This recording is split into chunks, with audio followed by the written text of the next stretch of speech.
लीजिए सुनिए मुंशी प्रेमचंद के लिखे उपन्यास सेवा सदन के 18वें भाग को मेरी यानी समीर गोस्वामी की आवाज में। बाबू विट्ठलदास अधूरा काम न करते थे।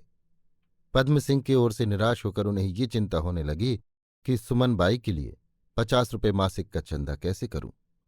उनकी स्थापित की हुई संस्थाएं चंदों से चल रही थीं, लेकिन चंदों के वसूल होने में सदैव कठिनाइयों का सामना होता था। विधवाश्रम की इमारत बनाने में हाथ लगाया, लेकिन 2 साल से उसकी दीवारें गिरती जाती थीं। उन पर छप्पर डालने के लिए रुपए हाथ न आते थे। फ्री लाइब्रेरी की पुस्तकें दीमकों का आहार बनती जाती थीं। अलमारियां बनाने के लिए द्रव्य का अभाव था, लेकिन इन बाधाओं के होते हुए भी चंदे के सिवा धन संग्रह का उन्हें और कोई उपाय न सूझा। सेठ बलभद्र दास शहर के प्रधान नेता, ऑनररी मजिस्ट्रेट और म्यूनिसिपल बोर्ड के चेयरमैन थे। पहले उनकी सेवा में उपस्थित हुए। सेठ जी अपने बंगले में आराम कुर्सी पर लेटे हुए हुक्का पी रहे थे। बहुत ही दुबले पतले गोरे चिट्टे आदमी थे, बड़े रसिक, बड़े शौकीन।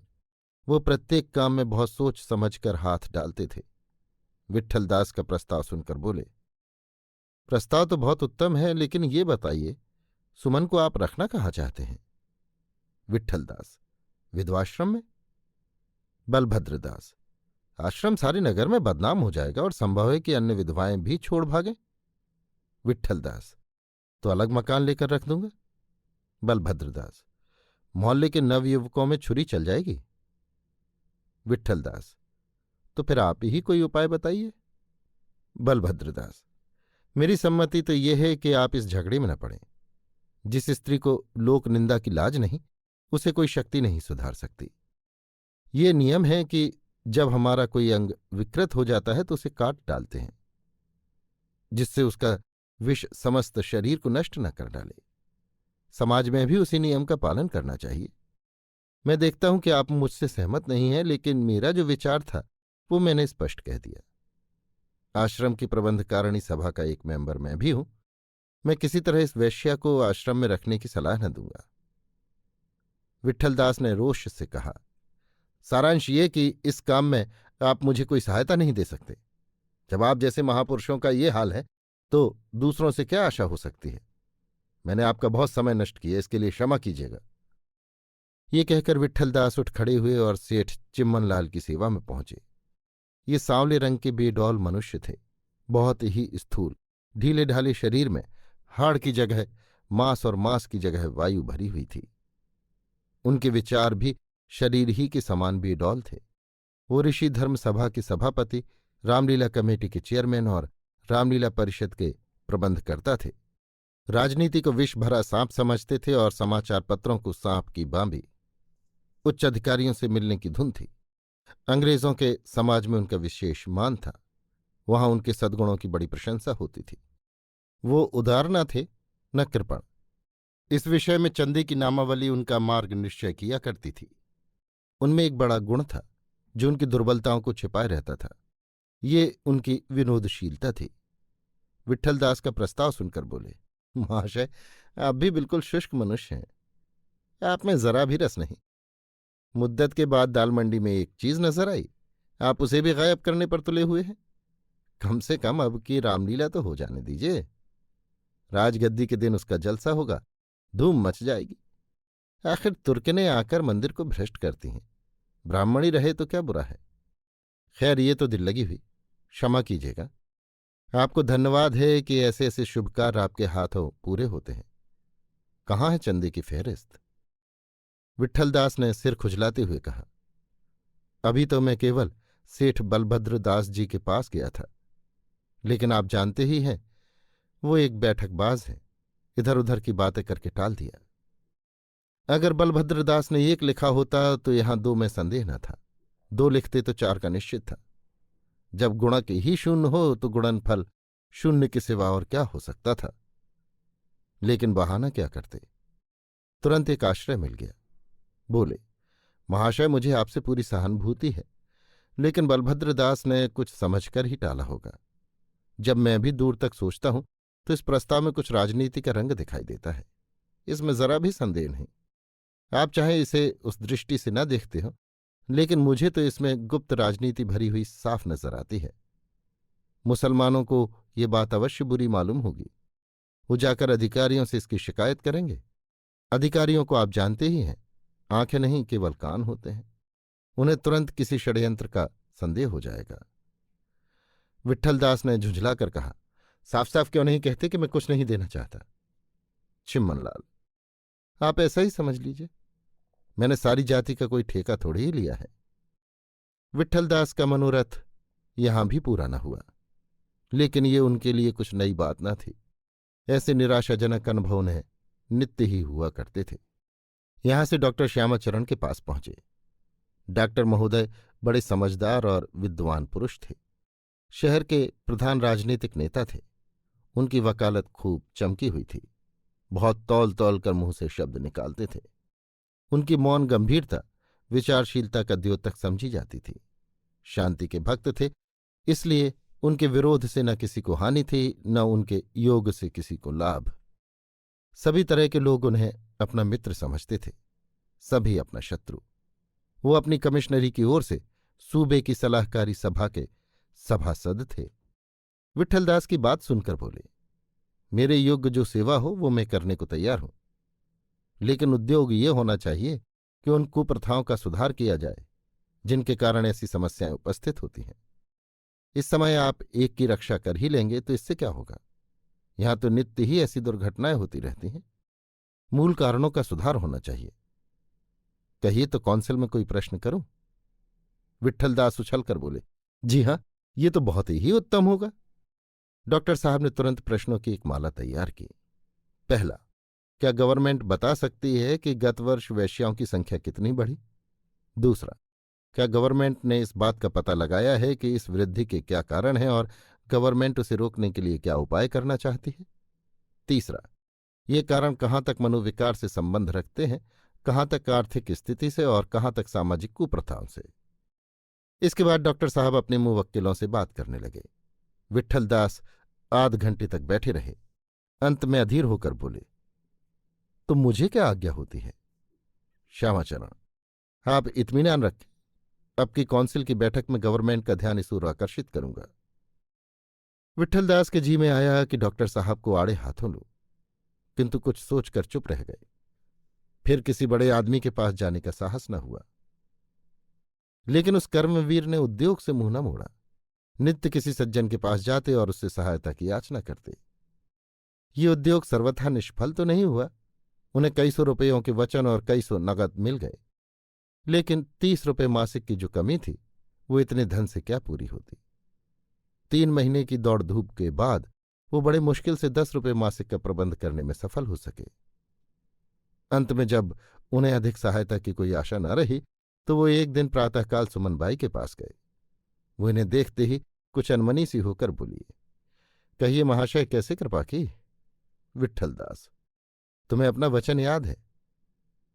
सुमन, इतने दिनों की बातें अगर मुझे भूल जाएं तो मेरा दोष नहीं। विट्ठलदास, मैंने तो बहुत चाहा कि शीघ्र ही प्रबंध हो जाए, लेकिन ऐसी जाति से पाला पड़ा है जिसमें जातीयता का सर्वथा लोप हो गया है। तिस पर भी मेरा उद्योग बिल्कुल व्यर्थ नहीं हुआ। मैंने 30 रुपये मासिक का प्रबंध कर लिया है और आशा है कि और जो कसर है वो भी पूरी हो जाएगी। अब तुमसे मेरी ये प्रार्थना है कि इसे स्वीकार करो और आज ही इस नरक कुंड को छोड़ दो। सुमन, शर्मा जी को आप नहीं ला सके क्या? विट्ठलदास, वो किसी तरह आने पर राजी न हुए। इस 30 रुपये में 20 रुपये मासिक का वचन उन्होंने दिया है। सुमन ने विस्मित होकर कहा, अच्छा, वो तो बड़े उदार निकले। सेठों से कुछ मदद मिली? विट्ठलदास, सेठों की बात न पूछो। चिम्मनलाल रामलीला के लिए 1000-2000 रुपये खुशी से दे देंगे। बलभद्रदास से अफसरों की बधाई के लिए इससे भी अधिक मिल सकता है। लेकिन इस विषय में उन्होंने कोरा जवाब दिया। सुमन इस समय सदन के प्रेम जाल में फंसी हुई थी। प्रेम का आनंद उसे कभी नहीं प्राप्त हुआ था। इस दुर्लभ रत्न को पाकर वो उसे हाथ से नहीं जाने देना चाहती थी।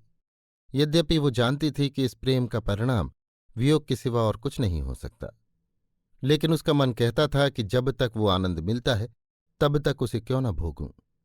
आगे चलकर न जाने क्या होगा। जीवन की नाव न जाने किस किस भंवर में पड़ेगी, न जाने कहाँ कहाँ भटकेगी। भावी चिंताओं को वो अपने पास न आने देती थी, क्योंकि उधर भयंकर अंधकार के सिवा और कुछ नहीं सूझता था। अतएव जीवन के सुधार का उत्साह, जिसके वशीभूत होकर उसने विट्ठलदास से वो प्रस्ताव किए थे, क्षीण हो गया था। इस समय विट्ठलदास 100 रुपये मासिक का लोभ दिखाते तो भी वो खुश न होती, किंतु एक बार जो बात खुद उठाई थी उससे फिरते हुए शर्म आती थी। बोली, मैं इसका जवाब आपको कल दूंगी, अभी कुछ सोच लेने दीजिए। विट्ठलदास, इसमें क्या सोचना समझना है? सुमन, कुछ नहीं, लेकिन कल ही पर रखिए। रात के 10 बज गए थे। शरद ऋतु की सुनहरी चांदनी छिटकी हुई थी। सुमन खिड़की से नीलवर्ण आकाश की ओर ताक रही थी।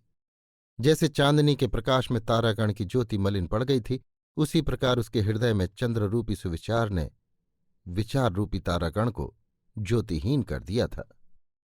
सुमन के सामने एक कठिन समस्या उपस्थित थी। विट्ठलदास को क्या उत्तर दूं?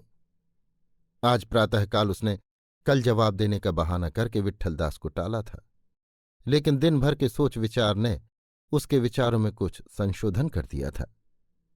सुमन को यद्यपि यहां भोग विलास के सभी सामान प्राप्त थे, लेकिन बहुधा उसे ऐसे मनुष्यों की आवभगत करनी पड़ती थी जिनकी सूरत से उसे घृणा होती थी, जिनकी बातों को सुनकर उसका जी मिचलाने लगता था।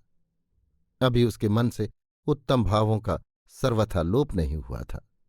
वो उस अधोगति को नहीं पहुंची थी जहां दुर्व्यसन हृदय के समस्त भावों को नष्ट कर देता है। इसमें संदेह नहीं कि वो विलास की सामग्रियों पर जान देती थी, लेकिन इन सामग्रियों की प्राप्ति के लिए जिस बेहयाई की जरूरत थी वो उसके लिए असह्य थी, और कभी कभी एकांत में वो अपनी वर्तमान दशा की पूर्वावस्था से तुलना किया करती थी। वहां ये टीम टाम ना थी, किंतु वो अपने समाज में आदर की दृष्टि से देखी जाती थी।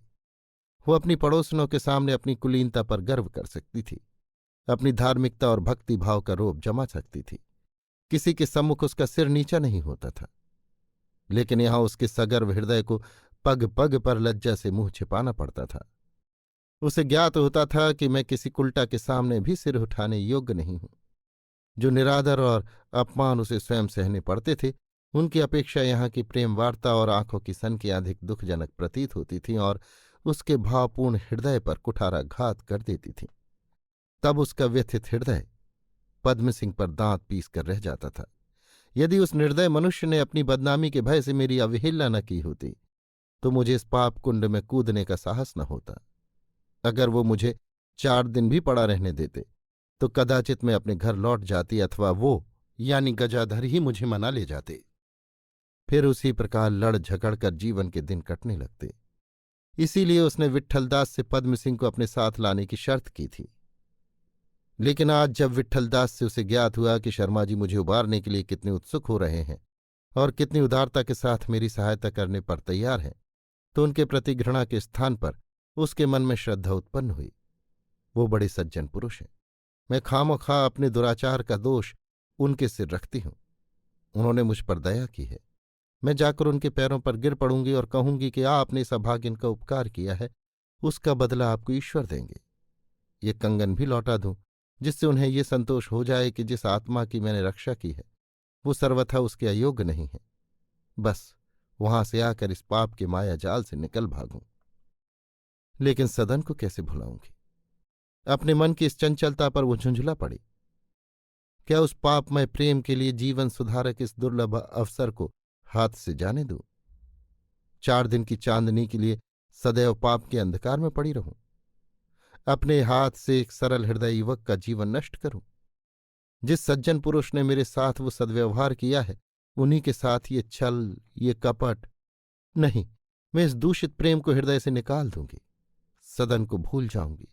उससे कहूंगी, तुम भी मुझे इस मायाजाल से निकलने दो।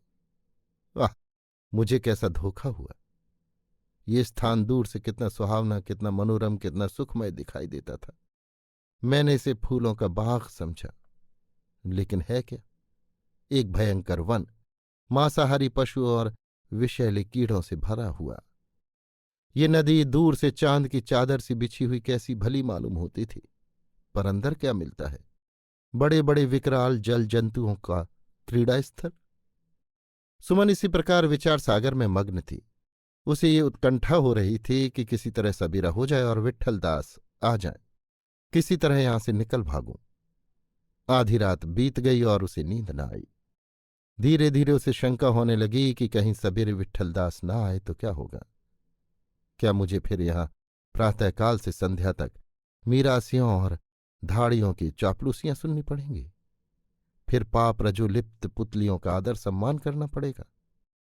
सुमन को यहां रहते हुए अभी 6 मास भी नहीं पूरे हुए थे, लेकिन इतने दिनों में उसे यहां का पूरा अनुभव हो गया था।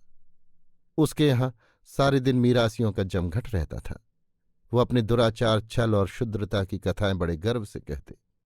उनमें कोई चतुर गिरहकट था, कोई धूर्त ताश खेलने वाला, कोई टपके की विद्या में निपुण, कोई दीवार फांदने के फन का उस्ताद, और सब के सब अपने दुस्साहस और दुर्बलता पर फूले हुए। पड़ोस की रमणियां भी नित्य आती थीं, रंगी बनी ठनी, दीपक के समान जगमगाती हुई। किंतु ये स्वर्ण पात्र थे, हलाहल से भरे हुए पात्र। उनमें कितना छिछोरापन था, कितना छल, कितनी कुवासना। वो अपनी निर्लज्जता और कुकर्मों के वृत्तांत कितने मजे ले लेकर कहती। उनमें लज्जा का अंश भी न रहा। सदैव ठगने की, छलने की धुन, मन सदैव पाप तृष्णा में लिप्त। शहर में जो लोग सच्चरित्र थे उन्हें यहां खूब गालियां दी जाती थीं, उनकी खूब हंसी उड़ाई जाती थी। बुद्धू, गोखा आदि की पदवियां दी जाती थीं। दिन भर सारे शहर की चोरी और डाके, हत्या और व्यभिचार, गर्भपात और विश्वासघात की घटनाओं की चर्चा रहती। यहाँ का आदर और प्रेम अब अपने यथार्थ रूप में दिखाई देता था। वो प्रेम नहीं था, आदर नहीं था, केवल कामलिप्सा थी। अब तक सुमन धैर्य के साथ ये सारी विपत्तियां झेलती थी। उसने समझ लिया था कि जब इसी नरक कुंड में जीवन व्यतीत करना है तो इन बातों से कहाँ तक भागूं। नरक में पड़कर नारकीय धर्म का पालन करना अनिवार्य था। पहली बार विट्ठल दास जब उसके पास आए थे तो उसने मन में उनकी उपेक्षा की थी। उस समय तक उसे यहाँ के रंग ढंग का ज्ञान न था, लेकिन आज मुक्ति का द्वार सामने खुला देखकर इस कारागार में उसे क्षण भर भी ठहरना असह्य हो रहा था। जिस तरह अवसर पाकर मनुष्य की पाप चेष्टा जागृत हो जाती है, उसी प्रकार अवसर पाकर उसकी धर्म चेष्टा भी जागृत हो जाती है। रात के 3 बजे थे। सुमन अभी तक करवटें बदल रही थी। उसका मन बलात् सदन की ओर खिंचता था। ज्यों-ज्यों प्रभात निकट आता था उसकी व्यग्रता बढ़ती जाती थी। वो अपने मन को समझा रही थी, तू इस प्रेम पर फूला हुआ है। क्या तुझे मालूम नहीं कि इसका आधार केवल रंग रूप है? ये प्रेम नहीं है, प्रेम की लालसा है। यहां कोई सच्चा प्रेम करने नहीं आता। जिस भांति मंदिर में कोई सच्ची उपासना करने नहीं जाता, उसी प्रकार इस मंडी में कोई प्रेम का सौदा करने नहीं आता। सब लोग केवल मन बहलाने के लिए आते हैं। इस प्रेम के भ्रम में मत पड़। अरुणोदय के समय सुमन को नींद आ गई। अभी आप सुन रहे थे मुंशी प्रेमचंद के लिखे उपन्यास सेवा सदन के 18वें भाग को मेरी यानी समीर गोस्वामी की आवाज में।